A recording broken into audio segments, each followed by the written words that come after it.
Welcome to Red Dead Redemption's Undead Nightmare, the greatest DLC ever released, and I'll fight anyone that says otherwise in the comment section. After being awoken in the middle of the night by an undead uncle, John makes the cardinal sin of not spooning with his double barrel as he has to get it from the barn, while Uncle has a munch on his wife's sweet cheeks. As it seems the lumbago has taken its toll, I obliterate Uncle's face with a point-blank shotty blast. John then checks on Abigail, who's had her flesh ripped open, but luckily the main character can move away before the zombie virus takes its hold. Unfortunately, the kid isn't so lucky. Great survival instincts for Mr. Marston, but questionable parenting at best. So after hog-tying his wife and child and locking them away with steak and what looks like garlic bread? Stop biting chunks out of people.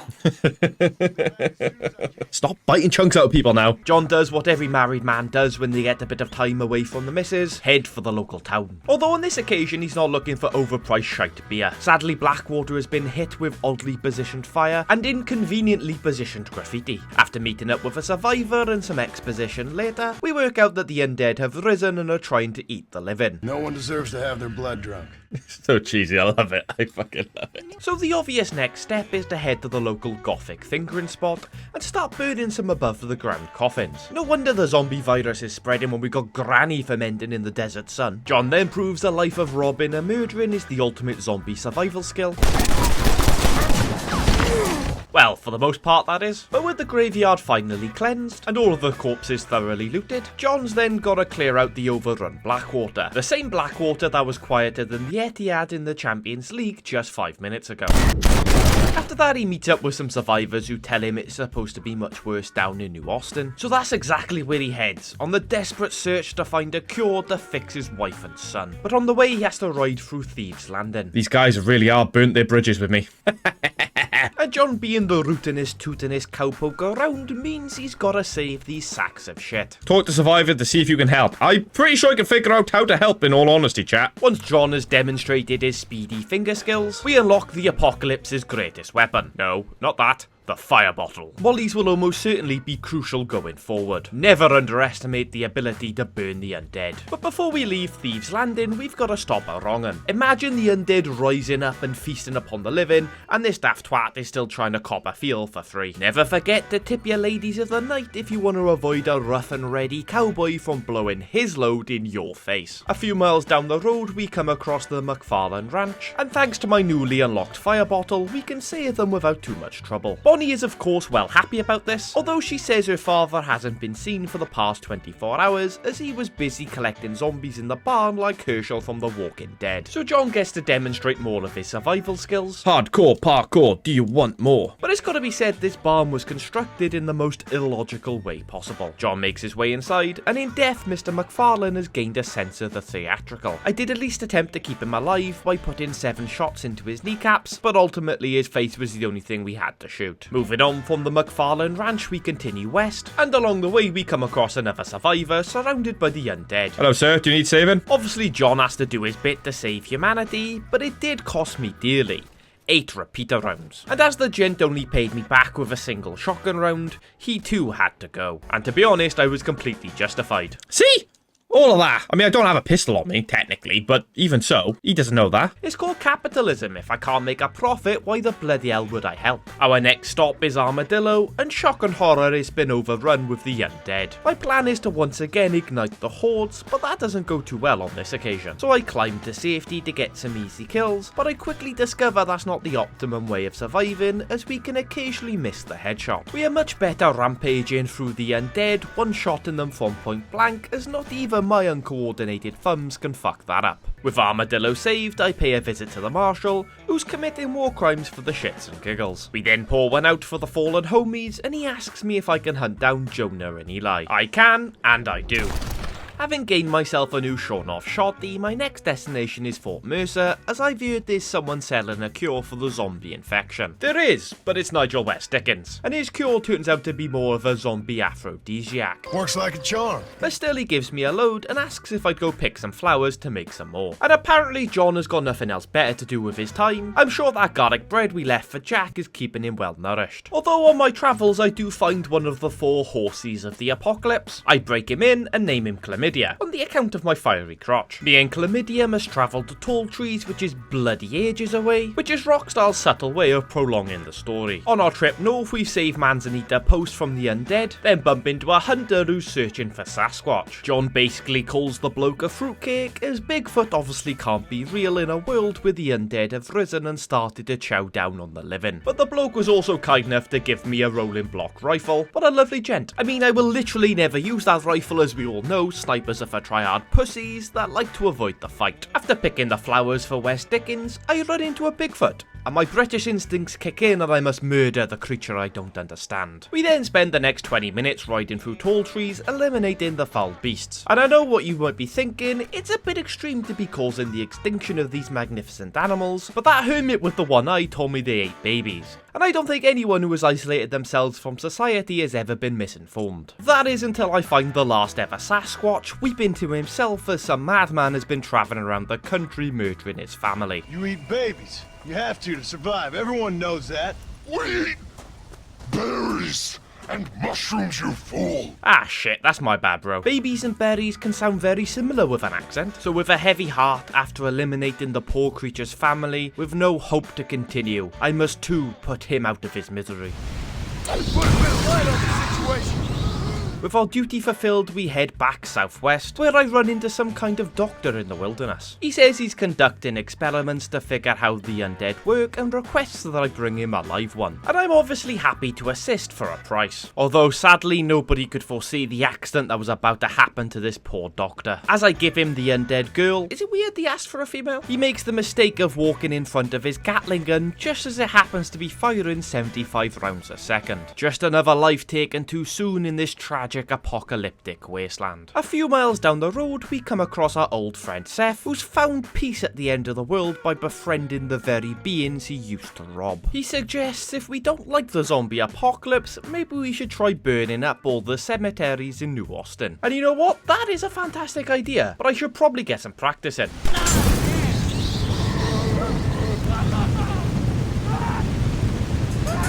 We get back to New Austin and make a start on the cemetery near Armadillo. The undead fall and many arsons take place, but sadly the population doesn't seem to falter. So Chlamydia and I continue our journey westward. We burn up Allfellow's Rest, and for once I let the flames actually do their thing. But still the undead scourge continues to rise. On my journey I ride through Ridgewood Farm, and with the help of our friend Molly Tov, we save the town. Well, it isn't actually much of a town, just a single house. But hey, it was well worth the time as they had plenty of chests I could rob from. We also got ourselves a new rifle. The final cemetery we have to burn down is in Tumbleweed, and it goes off without a hitch, but I'm starting to think Seth's plan really hasn't worked out, as Tumbleweed is now busier than ever, and this was quite literally a bloody ghost town. Jesus Christ, did they build a Disneyland next door or something? Well, seeing as that little escapade didn't seem to quell the zombie uprising, I decide to head back to West Dickens, and he seems to be fighting off the world's stupidest zombie. There's a 3-meal right there, you dullin. Suddenly the undead are too good to feast on a horse's rear end. After saving the bloke for the 45th time, he tells me to collect some parts and he'll make me the ultimate zombie slaying weapon. Well, how the hell am I supposed to say no to that? So me and Chlamydia once again ride off into the sunset. We arrive at what I assume is an old Civil War battleground, collect the shit we need, but seeing as we're in the area, I decide to check up on Seth, who has since recovered from his devastating burns. Are you constipated, John? You look very angry. You get constipated when you're angry. Yes, you do. He tells me the infection originated in Mexico, however they've since closed the borders. I handle this as well as could be expected. Well, RIP to your friend, Seth. So it looks like I'm gonna have to be relying on the help of Nigel West Dickens. But on my way I do my duty of saving more idiots who've built terrible barricades in the middle of the desert. We can then meet up with West Dickens, who on this occasion is hiding under a stagecoach. With the shit I collected for him, he builds me a blunderbuss that uses the parts of the undead as ammunition. He then tells me he's gonna be heading into Mexico, but it's gonna take a few days for him to figure out how, and if I'm interested I should meet him at Solomon's Folly. Just another subtle way for Rockstar to pad out the runtime a little, but at least the wait gives me a chance to test out my new blunderbuss. Oh, nice. So seeing as we have a few days to kill, it's time to get busy. Although the blunderbuss does cause me a bit of a distraction. But come on, you can hardly blame me. Our next stop is a little mining town in Gap Tough Ridge, where I try to be as economical as possible by saving my ammo and letting my fire horse do the heavy lifting. But Mr. ADHD brain kicks in and I just have to start blasting. With the last of the undead eradicated, we unlock dynamite, and I promise to put this newfound power to good use. But only once I've robbed this poor mining town of all their resources. We find another settlement to the north, which is more heavily populated than anything we've seen so far. Deadeye does a lot of the heavy lifting, as I cause more fires and continue to use the blunderbuss. And I completely forgot I had access to dynamite. The last Z falls and I unlock the explosive rifle. But that's not important at the moment. They had access to a Gatling gun and nobody thought to tell me. I was just in the trenches risking life and limb and nobody thought to mention the unlimited ammo machine gun. I handled this news about as well as you'd expect. Before leaving, I decide to get some shut-eye, and when we wake up, we discover Blackwater has been overrun and need my immediate assistance. Well, that's obviously not gonna happen as I'm in a completely different state. This is the thing with NPCs, sometimes you just gotta let them fight their own battles, otherwise they'll never learn to defend themselves. I head south and run into another settlement that needs my assistance. The blunderbuss does a very good job, then I decide to use some of that bait that West Dickens gave me. It lures them all into one location and boom! Explosive rifle to the rescue. Okay, nope. Tactical misplay. Luckily, we have mollies to clean up our mistakes. Run, John! Luckily, it doesn't take long for John to tidy up the remaining Zeds. Then we meet some strange bloke who's making a Netflix documentary, and he wants some specific type of zombie captured and brought to him for his picture. I agree to help as I've got nothing better to do. I'm sure that garlic bread is still keeping Jack well occupied. I capture ourselves a squirter, or whatever the hell the name is. However, upon delivery, Mr. Mustache discovers the third thing you should never work with in Hollywood. And I'm not talking about Weinstein. As we're still waiting for West Dickens, I head to Fort Mercer, where they're putting up posters for missing people. This army dude informs me there's a missing 15-year-old girl, and look, I don't want to start any shit, but has anybody thought to ask Diddy? John takes it upon himself to rescue the poor girl. I find the girl thanks to a very useful game feature known as the minimap, but sadly I don't get to dynamite the undead as a cutscene kicks in. Just stop screaming, love. Alright, I'll handle this, trust me. Get away from the windows, it's probably for the best. Unfortunately, the game wants me to go all cinematic-like, so once again I don't get to use the dynamite. We rescue the girl before rummaging through the pockets of the undead. They really age really poorly in the 1800s, don't they? She does not look 15. And to be honest, this isn't a good look for John, who's just given a 15-year-old a fiery crotch. And to make things worse, we take a shortcut through Jorge's crack, and it's been filled with hundreds of lost souls. But luckily I can get her back to Fort Mercer before either of us are munched down on. And you know what? It feels good to reunite lost souls. People who thought they had lost their nearest and dearest reunited, all thanks to me. It only feels right to do everything I can to reunite every stranded stranger. Wait, West Dickens is ready for me. Let's go do that. But en route, I do meet a rather interesting fella. That? Why are you whispering? Perfectly normal behaviour, I'm sure you'll agree.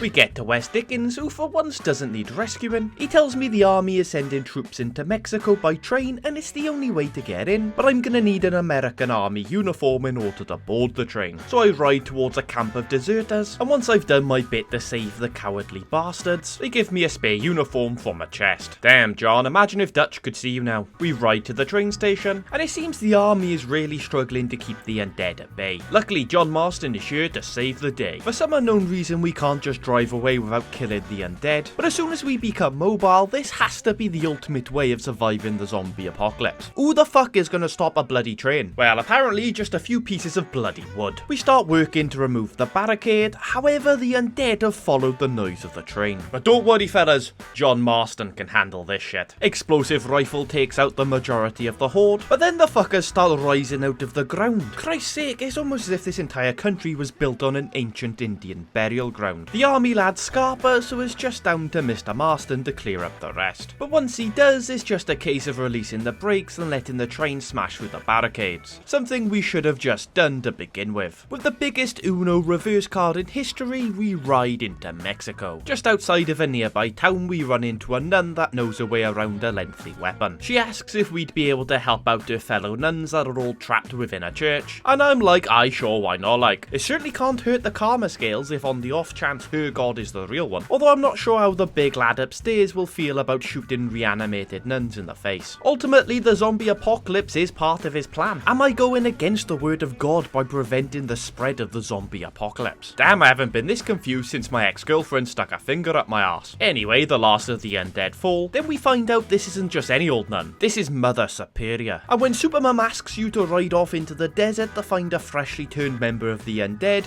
you can't say no. So after hog-tying what feels like the 17th zombie of this playthrough, and is it weird that the majority of them have been women? It seems Mr. Marston might have a dark side. Or maybe it's just a twisted Welsh fuck controlling him. Either way, we deliver the zombie to Supermum, and she starts experimenting with holy water. So I come up with an irrefutable master plan. What you need to do, I got a plan.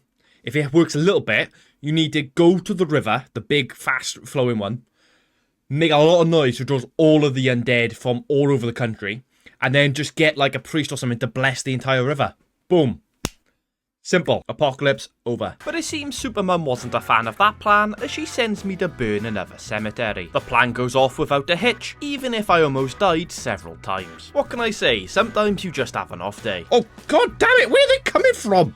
Will you piss off, you little fuckers? After that, I visit another nearby settlement, but for the first time, these guys don't actually need rescuing. And that's because they're being protected by legendary gunslinger Landon Ricketts. I give Mr. Ricketts some dynamite and zombait, and he crafts me a bait bomb. Not that it's an engineering feat or anything, he literally just stuck dynamite in a bottle of bait. Well, thank you, Mr. Ricketts. I'm pretty sure that'll come in handy. After checking in on Supermum, she suggests I head to Escalera to see the new president, President Reyes. She's heard he's angered the gods by disturbing some crypt or something. So I head there immediately, while bumping out to the incredible soundtrack, but sadly I can't play that to you as YouTube will bend me over and force a copyright strike straight up the poop chute. But you can listen to it fully over on my VOD channel, where our entire playthrough is currently live on. We arrive in Escalera and find a zombified Reyes chasing a member of the staff around. Well, there's only one way I know how to deal with this situation. She thanks me and asks if I would help return the mask that Reyes disturbed, and that's what's been causing the dead to rise and feast upon the living. I can't really say no, especially as Jack's garlic bread is probably gone mouldy by now. We make our way through the catacombs under the presidential palace, but not before testing out the blunderbuss on an undead bull. As we make our way inside, the ancient undead attack us, but ultimately they're no threat to John Marston. But at least this gives me a chance to test out my new boom bait. Yeah. Why has it not gone boom yet? Oh, wow. Yeah, that is insane. Shout out Landon Ricketts. We even find ourselves a new shotgun in the ancient underground crypts. Makes sense. But with the mask returned to its rightful place, the undead can return to the living, which means John can return home safely and free Jack and Abigail, who has actually eaten all of his garlic bread. And together they can live happily ever after. Without Uncle, as I guess he ain't coming back from that. A few months later, after one of the most tragic events in gaming history, Seth gets his revenge. Which means John Marston shall rise again. I suppose you could say this entire thing has been an undead nightmare. Thank you all so much for watching. If you could leave a like and subscribe, that would be amazing. Feel free to check out my Twitch, that's linked in the description, and I'll see you in the next one.